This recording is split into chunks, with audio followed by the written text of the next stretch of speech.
Okay, well, I've called the 2016 Alberta budget the bad, irresponsible, and misguided budget. I'm not sure what more I can say, which would tip my hand about how I feel about it.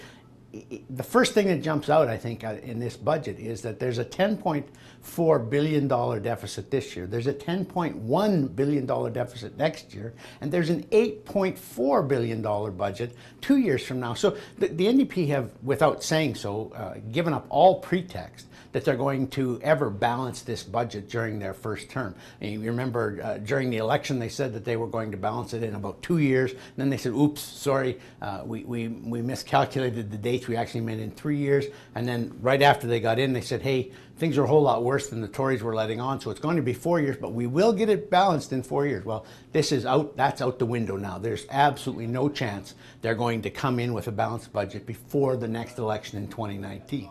There's a lot of other things that I noticed in this budget. First of all, spending is up about 3.6%. You're going to hear the finance minister try to convince people that operational spending is only up 2%, and that's less than the growth in inflation and in the population of Alberta. And that's true. But you have to add in all the money they're spending on infrastructure, on capital projects, basically on building projects around the province, and you have to add in about $1 billion that they'll be spending this year just paying interest on the debt they're jacking up. And that amount, that $1 billion, will jump to $2 billion just in the next 2 years. So at that point, when you have $2 billion every year you have to spend servicing the debt you've built up with all your big deficits, then that money starts to squeeze out spending increases on health, education, advanced education, social services, whatever else it is people think is vital. So it's a very irresponsible budget in that sense, and it has tons and tons of red ink in it. It staggers me that $10 billion this year and $10 billion next year, which of course follows $6 billion in the year that's just ended, and $8 billion 2 years from now. By the time the NDP government has to face the electors again, we could be approaching $50 or $55 billion in debt. And another thing that occurs to me about this budget is that there are a lot of tax increases. A lot of time was spent in this budget. It's nominally a jobs creation budget, but there's very little time spent in the documents talking about jobs creation.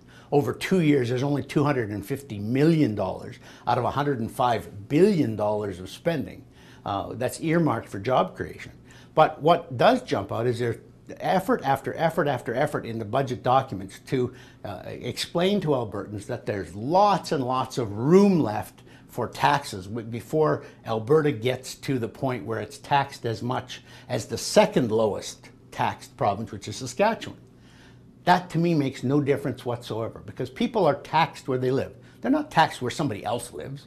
They're taxed in their own province. And all Albertans are going to notice is that their taxes are going to go up 5%, 10%, maybe even as much as 20% for people who are earning over $125,000 to $200,000 a year.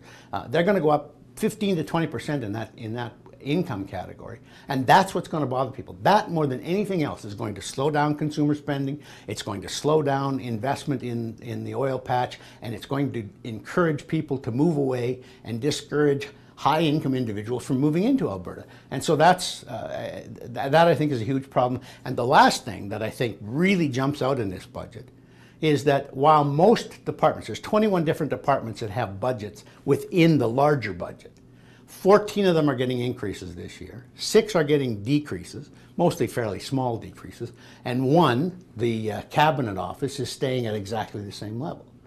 The biggest surprise to me among the decreases is that agriculture and forestry is being cut by 33%.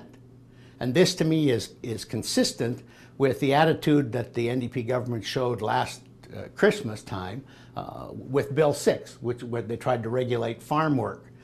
It shows that they just haven't much interest in agriculture. They haven't much interest in rural Alberta.